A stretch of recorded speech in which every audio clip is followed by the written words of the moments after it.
Buenos días a todos y bienvenidos al canal de Ruais Legal TV. Vamos a hablar de la limitación de las rentas de alquiler. El gobierno se propone hacer una ley que limite los precios de alquiler para la protección de la vivienda. En Cataluña ya existe esta ley, es la ley 11/2020 de 18 de septiembre de contención de rentas en contrato de alquiler. Por lo que se va viendo, parece que va a ser una ley general para toda España y que va a ser casi una copia o muy parecido a esta ley catalana.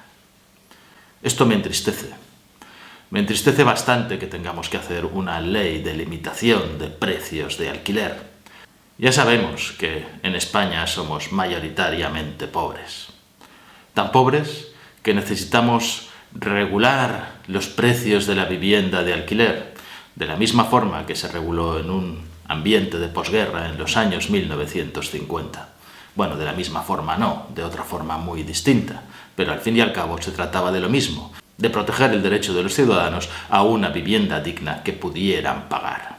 Parece que lo que hagamos es proteger a los pobres, pero en realidad lo que estamos haciendo es regular la pobreza. Porque ¿cuántos lugares, cuántos municipios van a caer dentro de esta norma de limitación?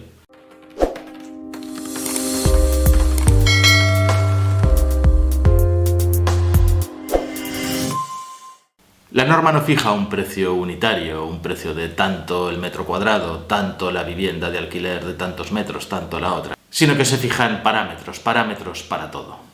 Es una norma que es complicada y aunque esté llena de buenas intenciones, tiene tantas buenas intenciones como oscuridad. Existen ya en las comunidades autónomas y en España, en el Instituto Nacional de Estadística, que va haciendo estadísticas de los precios, del IPC, etc. Entonces se fija por zonas un índice de precios de alquiler, un índice máximo y un índice mínimo. Y de aquí, de la fijación de este índice del precio de alquiler, es de lo que parte todo. Este índice establecerá cuál debe ser el precio por metro cuadrado de la vivienda de alquiler. Os muestro una consulta del índice de precios al consumo en Cataluña. Lo que, como veis, tenemos que hacer es poner cuál es la dirección concreta, la superficie del local, si es una planta primera, segunda, tercera, el año de construcción y su certificado energético para saber cuál es su consumo. Si tiene ascensor, si tiene apartamento, si es amueblado o no y el estado, que lo decimos es buen estado, mal estado, necesita reformas, ya es habitable, etc.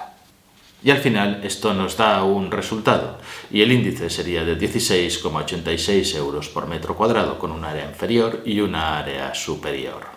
De índice de precios al consumo, claro, depende también de cómo es la casa, de lo vieja que es la casa, de lo moderna que sea la casa, de lo cerca que esté de mi padre, de lo cerca que esté de mi hermano. Depende de muchas características y de, sobre todo, si existe mercado. Entonces la ley lo que hace es no fijarlo para todo el territorio, la aplicación de la limitación, sino solamente para lo que denomina zonas de mercado tensionadas o zonas de tensión. ¿Y qué son estas zonas de tensión? Pues estas zonas de tensión tienen que cumplir las tres siguientes características. La primera es que exista un crecimiento sostenido por encima de la media de los precios de alquiler. La segunda es que las familias que vivan en esta zona dediquen más de un 30% de sus ingresos al pago del alquiler. Y la tercera es que en los últimos 5 años se haya incrementado el precio de alquiler al menos un 3% por encima del índice de precios del consumo general. ¿Y quién decide cuál es una zona de tensión? Pues lo deciden algunas instituciones públicas, concretamente unas. Veremos cuáles son las de la ley española. En Cataluña, el departamento competente para declaración de una zona de mercado tensionada es el Departamento de la Generalitat competente en materia de vivienda, con unas excepciones. Barcelona, que será el Ayuntamiento de Barcelona, y la área metropolitana de Barcelona, que tiene como una entidad que gestiona el área metropolitana, que será también la que decida cuáles son las zonas de tensión. Puede ser toda el área o solamente partes de esa área o de esa zona. ¿Y quién pueda pedirla? ¿Puedo pedir yo que se declare la zona en la que vivo como una zona tensionada? Pues no, lo tienen que hacer los municipios, las entidades municipales, las que tienen que pedir al organismo competente que haya una declaración de determinada zona presentando un informe completo que demuestre que se cumplen estas características. De otra forma, sería un auténtico galimatías, ya no va a ser así, pero imaginemos si cada uno tuviera que decidir si estoy o no estoy dentro de una zona de tensión. ¿Y esto vale para todas las viviendas? No, solo vale para aquellas viviendas que sean residencia permanente de una familia. Tampoco vale para todos los contratos, quedan excluidos todos aquellos contratos de alquiler que hayan sido celebrados antes del 1 de enero de 1995 y quedan también excluidas todas aquellas viviendas que sean de protección oficial o de uso social que tienen unos alquileres que se miden de formas diferentes. Esta declaración de zona tensionada es una declaración que tiene que hacerse por un tiempo determinado máximo de 5 años. Una vez hayan pasado estos 5 años, también se puede revisar si cambian las circunstancias de mercado y se puede levantar esa zona de tensión antes de estos 5 años, lo cual está bien porque se liberaliza de nuevo el mercado, pero lo que va a producir es muchísimas diferencias. Supongamos que has invertido dinero en la compra de una vivienda para alquilarla e ir haciendo un patrimonio. Resultará que puede resultar afectada durante estos 5 años en una zona de tensión. Si resulta afectada por esa zona de tensión, tendré un alquiler de tipo limitado. Y ese alquiler de tipo limitado también tendrá que ver con cuál sea la situación del propietario, porque existen excepciones. Estas limitaciones, por ejemplo, no aplicarían si el propietario de la vivienda tiene unas rentas que podríamos decir son inferiores a 2.000 euros. No sé cuál es el índice que se va a tomar, pero si el propietario está también, por decirle de alguna forma, incluidas las rentas del alquiler en una situación de vulnerabilidad, no le aplicarían estos límites. Eso parece bien también para proteger a los propietarios que sean vulnerables, que tengan algún inmueble pero no tengan ingresos. Pero en realidad lo que va a producir es que esas personas que tiene de inquilinos se vayan a una renta más barata y se les va a vaciar. Es una poca ayuda a los propietarios. También es una poca ayuda a las personas que en realidad alquilen.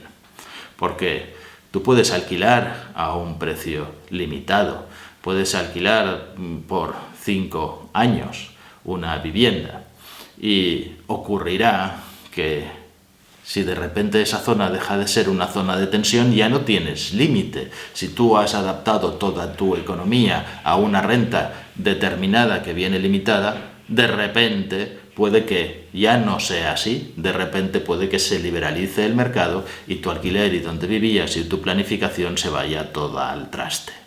La norma pone algunos límites. Esto puede ocurrir solamente una vez pasado el plazo obligatorio de alquiler, que hoy actualmente son 3 años. También hay una cuestión que va a afectar a muchísima gente.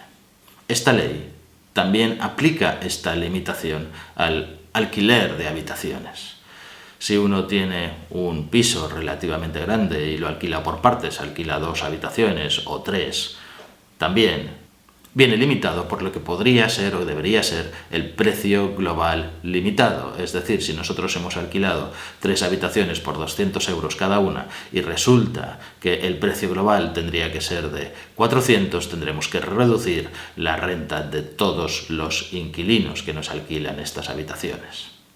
No nos dice la norma si nosotros vivimos en esa misma casa, necesitamos ingresos y alquilamos una habitación de esa casa. Eso quedará en el limbo. Luego se puede incrementar si el propietario hace obras, no cualquiera, sino obras de mejora, obras para mejorar la seguridad del edificio, obras para mejorar la eficiencia energética del edificio, podrá incrementar la renta en determinados parámetros que podríamos decir pueden ser aproximadamente un 5%, pero una vez haya transcurrido ese periodo obligatorio de 3 años, para el inquilino o el que se haya pactado como obligatorio en el contrato.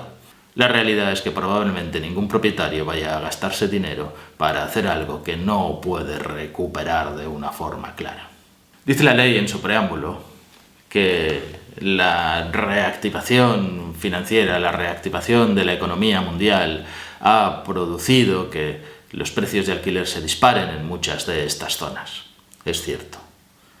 Pero no sé si es el momento ahora de hacer esta regulación, no sé si los precios siguen tan disparados como eran antes, o si bien están bajando, o cuál es el futuro de estos precios para poder hacer esta ley o justificarla de esta forma. Lo que más me preocupa es esa determinación de zonas, aunque sea solo por un periodo limitado, aunque sea solo por un periodo de 5 años. Cuando nosotros determinamos que un barrio, que puede ser un barrio, no solamente una zona, dijésemos, de Barcelona, puede ser un barrio concreto, que esa es una zona de renta limitada, lo que puede ocurrir en el futuro es que eso sea un gueto, que allí vayan a vivir todas aquellas personas que tengan menos medios y que sean más pobres, que en esa zona los propietarios inviertan menos en cuidar las viviendas, en reformar las viviendas que sean necesarias. Yo he paseado por los países del este, en los momentos en los cuales eran todavía comunistas, donde todo el mundo tenía derecho a una vivienda y tenía derecho a todo. Y la verdad es que paseabas por algunas calles, por ejemplo, de Praga, que ahora es una ciudad fantástica, y era decrépita. Daba miedo. Una ciudad que se sostenía por los andamios, una ciudad oscura. Esperemos que estas aplicaciones quirúrgicas de zonas de tensión se hagan con mucho tiento y con mucha delicadeza, para evitar que se creen este tipo de guetos. Si te ha gustado el vídeo, suscríbete. Dale al like, dale a la campanilla para recibir notificaciones de los nuevos vídeos y pon tus comentarios. Seguro que son de interés para todos.